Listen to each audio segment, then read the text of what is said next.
Exclusive interview आपसे कुछ ही देर बाद हम आपको दिखाएंगे एबीपी गंगा पर। सीधा रुख अभी हम कर लेते हैं हमारे वरिष्ठ सहयोगी, हमारे एसोसिएट एडिटर आशीष कुमार सिंह का, जिन्होंने एक्सक्लूसिव इंटरव्यू लिया है। उनसे हम बातचीत करेंगे, समझने की कोशिश करेंगे। आशीष, जमीन पर उतरकर प्रियंका गांधी जो जमीनी बदलाव कर रही हैं संगठन में, क्या उससे कांग्रेस की खोई हुई जमीन वापस पाने में कामयाब होती हुई नजर आ रही हैं? देखिए, कम से कम प्राची, ज़मीन पर कांग्रेस पार्टी नज़र तो आ रही है। 2009 को अगर हम याद करें तो मुझे लगता है कि कम से कम मैं और आप ये कह सकते हैं कि ये डुएबल तो ज़रूर है। 2009 में आपको याद होगा भट्टा परसौल वगैरह में राहुल गांधी ने बड़ा आंदोलन किया था, तो 21-22 लोकसभा सीटें आई थी। तो ऐसा नहीं है कि कांग्रेस वहाँ पर कभी परफॉर्म नहीं करी है। ये बात सही है कि साल दर साल पार्टी का पतन होता रहा है। इसलिए मुझे लगता है कि जब मैंने ये स्टोरी की, मैंने प्रियंका गांधी वाड्रा से बात की, तो मुझे दो बड़े महत्वपूर्ण पहलू नजर आए, जिसका जरूर यहाँ पर मैं आपको जिक्र करना चाहूँगा। एक, प्रियंका गांधी का ये रियलाइजेशन, उनको ये बात समझ में आना कि संगठन कहीं है नहीं, संगठन को बिल्ड करने के लिए ज़मीनी स्तर पे काम करने की ज़रूरत है। ऊपर से लेके नीचे तक कमिटीज़ बनानी है, ग्राम सभा तक जाना है। दूसरा, एक बड़ा चेहरा। जब मैंने उनसे ये सवाल पूछा प्राची कि आप क्या उत्तर प्रदेश के मुख्यमंत्री का चेहरा हो सकती हैं, इतने बड़े लीडर्स, मुझे अच्छी तरह याद है कि मैंने कई बार प्रियंका गांधी को लेकर के, जब उनकी राजनीति में आने को लेकर के स्पेकुलेशंस बड़ी तेज़ रहती थी, तब जब भी मैं ये स्टोरी करता था कि प्रियंका राजनीति में आ सकती हैं, तो या तो उनके दफ्तर से या एआईसीसी के कम्युनिकेशन डिपार्टमेंट की तरफ से इमीडिएट डिनायल्स आ जाया करते थे। आज वो शख्स मेरे सामने था, मैं उनसे इंटरव्यू में पूछ रहा था और उन्होंने उसको डिनाई नहीं किया। राजनीति पॉसिबिलिटीज़ का खेल है और उन्होंने खुद ही ये कह दिया कि जब वो वक्त आएगा तब डिसाइड करेंगे। मुझे लगता है संकेत भरपूर दे दिए हैं कि एक बड़ा चेहरा, उनको ये समझ में आता है कि उत्तर प्रदेश में जब तक अखिलेश यादव, मायावती, योगी आदित्यनाथ के सामने नहीं आएगा, तब तक कांग्रेस का रिवाइवल शायद उस हद तक संभव नहीं होगा, भले आप संगठन खड़ा कर लें। तो मुझे लगता है ये दो महत्वपूर्ण पहलू इस बात से निकल के आते हैं कि संगठन को दोबारा से खड़ा करने की कोशिश कर रही है और ये भी समझती है कि एक बड़े चेहरे को सामने आना पड़ेगा 2022 में, ताकि तब वो इन तीन बड़ी पार्टियों को चुनौती दे सके। तो इस फ्रंट में हम कह सकते हैं कि निश्चित तौर पर अब दिख रहा है प्रियंका गांधी खुद सड़क पे उतर रही हैं, कॉन्टेस्ट कर रही हैं, तमाम इश्यूज को उठा रही हैं जी। चाहे आपको याद होगा सोनभद्र रहा हो, उन्नाव का मामला रहा हो, और अब आप हाथरस में देख रही हैं कि प्रियंका गांधी किस तरह से इस आंदोलन को आगे बढ़ा रही है। बिल्कुल आशीष, प्रियंका गांधी पूरी तरीके से एक्टिव मोड में है और जो एक्सक्लूसिव बातचीत आपने की है वो भी हम थोड़ी देर बाद अपने दर्शकों को दिखाएंगे। बने रहिए आशीष हमारे साथ, क्योंकि आगे भी हम आपसे समझेंगे कि प्रियंका गांधी का ये जो कमबैक प्लान है वो कितना सक्सेसफुल हो सकता है मिशन 2022 के लिए। तो यूपी में कांग्रेस के रिवाइवल प्लान पर एबीपी ने प्रियंका गांधी वाड्रा से एक्सक्लूसिव बातचीत की है, वो आपको हम जरूर सुनवाएंगे। पर उससे पहले ये जान लीजिए कि आखिर प्रियंका गांधी को कब यह एहसास हुआ कि यूपी में कांग्रेस को जमीन पर मजबूत करने के लिए संगठन में बदलाव की जरूरत है। रिपोर्ट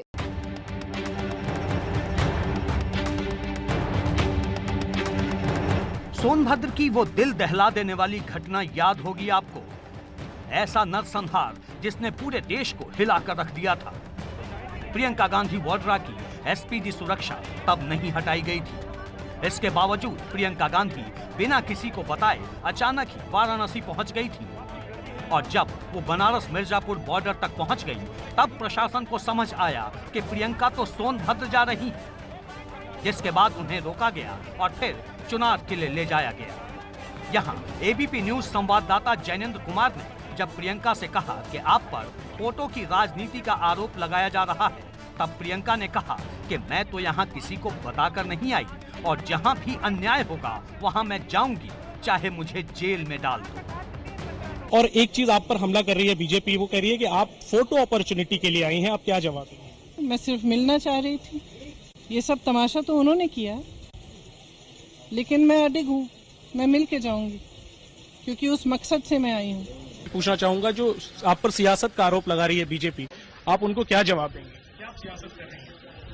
देखिए, जहाँ पीड़ा है मैं जाऊंगी, बीजेपी को अच्छा लगे ना लगे, उत्तर प्रदेश में जो पीड़ित है, जहाँ मुझे पीड़ा दिखेगी मैं जाऊंगी, मैं उनके साथ खड़ी हूँ और मैं सरकार को खुश करने के लिए तो नहीं हूँ।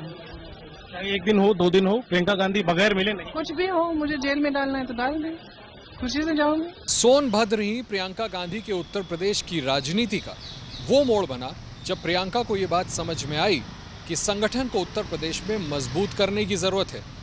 प्रियंका सोनभद्र पहुंच तो गई, लेकिन इतने बड़े आंदोलन को अंजाम तक पहुंचाने के लिए जब उन्होंने पीछे मुड़कर देखा तो पार्टी कार्यकर्ताओं की बड़ी भीड़ नहीं बल्कि चंद नेता ही नजर आए। इसी तरह सोनभद्र में आंदोलन कर रहे एक गोंड समुदाय के युवा रामराज सिंह गोंड को प्रियंका ने बाद में सोनभद्र का जिला अध्यक्ष बना दिया।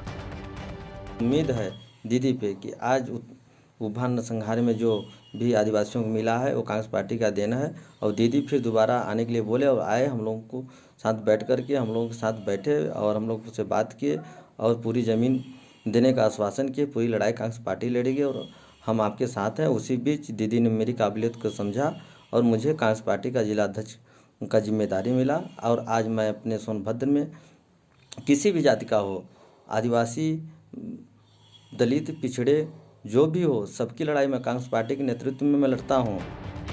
इसी के बाद प्रियंका ने ठान लिया था कि उत्तर प्रदेश की लड़ाई संगठन के पुराने ढांचे से नहीं लड़ी जा सकती और इसके लिए संगठन को नए सिरे से जमीनी स्तर से फिर से लोगों से जोड़ना होगा।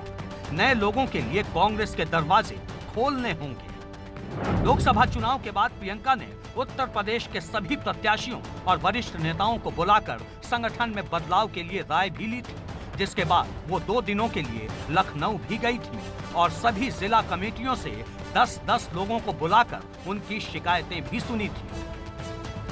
अब सवाल ये कि क्या प्रियंका गांधी वाड्रा 2022 विधानसभा चुनाव के लिए उत्तर प्रदेश में कांग्रेस का मुख्यमंत्री का चेहरा भी हो सकती है?